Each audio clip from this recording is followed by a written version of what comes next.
Bonjour, merci de nous rejoindre à la une de l'actualité. L'épidémie de Covid-19 avec un taux d'incidence de plus de 200 cas positifs pour 100 000 habitants. La région des Pays de la Loire est désormais en seuil de pré-alerte maximale selon l'ARS. En Vendée, le nombre de nouvelles contaminations a augmenté de 20% en une semaine et le nombre de patients en réanimation au CHD est passé de 13 en début de semaine à 18 désormais.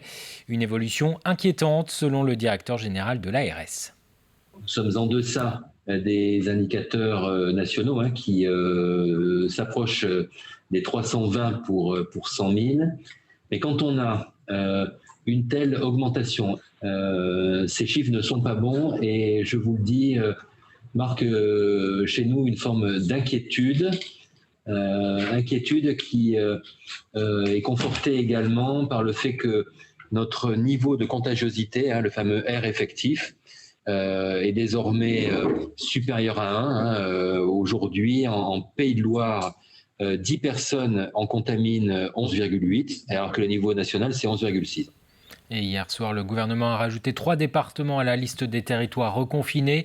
24 autres sont sous surveillance renforcée. Notez par ailleurs que les dentistes et les vétérinaires pourraient être autorisés à vacciner contre le Covid-19. La Haute Autorité de Santé a donné son accord ce matin. L'actualité, c'est aussi la venue aujourd'hui dans le département de Sarah El Haïry, la secrétaire d'État chargée de la jeunesse. Un déplacement sur le thème de l'engagement avec une première étape ce matin dans un lycée de Montaigu-Vendée pour promouvoir la seconde édition du service national universel. On retrouve sur place Albin Mouton. La visite a débuté par une rencontre avec quelques classes de ce lycée. Léonard de Vinci, ici à Montaigu-Vendée. La secrétaire d'État en a profité pour leur poser quelques questions et échanger avec eux pendant qu'ils travaillaient.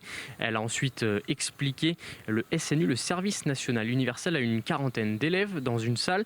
Elle s'est prêtée au jeu des questions-réponses pour répondre à leurs principales interrogations sur ce dispositif ouvert aux jeunes de 15 à 17 ans, un dispositif sur la base du volontariat. Pour le moment, dispositif en 3 phases, le séjour de cohésion, la mission d'intérêt général et l'engagement volontaire. Suite du programme aujourd'hui pour la ministre à la mission locale du Pays Lyonnais.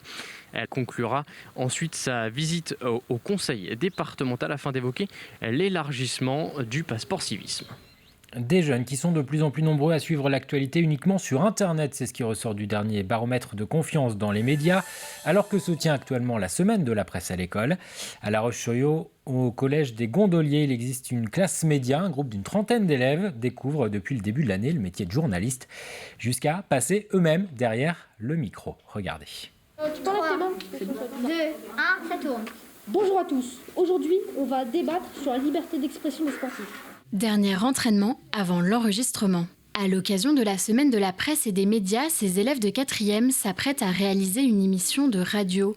La thématique abordée, la liberté de la presse et les réseaux sociaux. Il y avait des groupes de 2 ou de 4, ça dépend.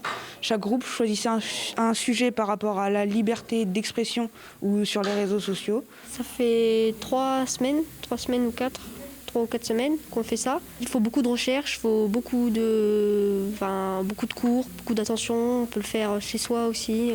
Ça, c'est assez compliqué. Il y a toujours l'anxiété de se dire c'est bien, mais on est excité à la fois. Écoutez bien, car il s'agit d'un sujet qui fait vraiment polémique sur les réseaux sociaux. Se documenter correctement, écrire une chronique, poser sa voix, un exercice compliqué au départ pour ces collégiens, mais qui a son lot de bénéfices. C'est permettre aux élèves de mieux appréhender la fabrique de l'information, d'être plus vigilants par rapport aux fausses informations qui circulent, notamment sur les réseaux sociaux.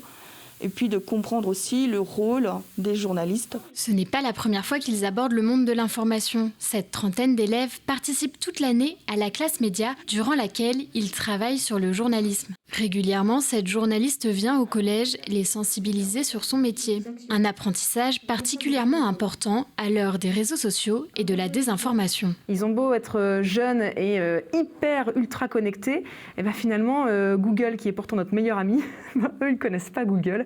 Et ils ont eu du mal à trouver des informations sur Internet. Aujourd'hui, les jeunes veulent être acteurs. Ils ont tous un avis sur le monde et sur l'actualité. Mais finalement, ils n'écoutent pas l'actualité, ils ne regardent pas les informations. Donc c'est aussi important de leur dire, oui, tu dois être acteur, mais pour être acteur, il faut que tu aies des connaissances. L'opération leur aura permis de s'initier aux techniques journalistiques et radiophoniques. Peut-être que cela aura suffi à susciter des vocations.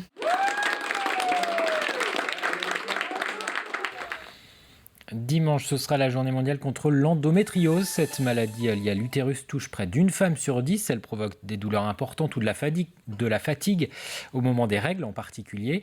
Sabrina Pueblo en est atteinte et pour aider les autres femmes, cette habitante de Venanceau a créé une marque de vêtements spécifique. Alexia Janet. Le pic douloureux, il arrive en général à l'ovulation. Et puis la semaine des règles où ça monte d'un cran. Mais c'est une douleur quasiment permanente, une douleur qui est sourde. Des douleurs qui handicapent le quotidien de Sabrina Pueblo depuis des années, sans qu'elle puisse mettre de mots dessus. Cette éducatrice spécialisée s'est fait diagnostiquer en septembre une endométriose, une maladie gynécologique qui provoque une fatigue chronique et des douleurs intenses dans le ventre, voire des vomissements et perte de connaissance. C'est quelque chose qui vous tombe dessus, mais en même temps on attend un petit peu ce diagnostic parce qu'on sait qu'on a tous les symptômes. C'est très invalidant puisqu'on peut être au mieux de sa forme et d'un seul coup, en une heure, avoir la sensation de chuter au fond d'un ravin, ne plus pouvoir rien faire. Ça crée de très fortes douleurs lombaires dans la plupart des cas, ce qui amène les médecins à confondre aussi les pathologies. En France, près de 10% des femmes souffrent de la même maladie.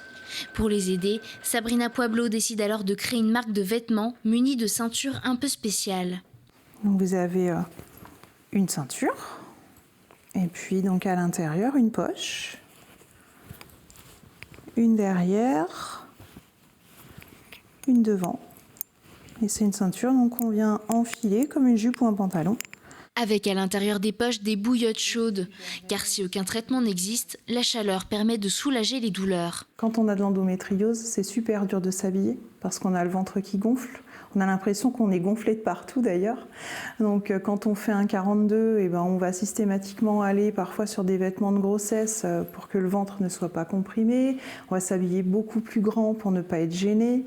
Ça c'est difficile. Moi ça m'a aidée, donc après je me suis dit mais oui, peut-être que ça peut marcher pour les autres. Depuis la création de sa marque il y a seulement quelques semaines, Sabrina Pueblo a déjà reçu plusieurs commandes, bien plus qu'elle ne l'aurait imaginé. C'est la fin de cette édition. Merci de votre attention. Très bon après-midi sur TV Vendée.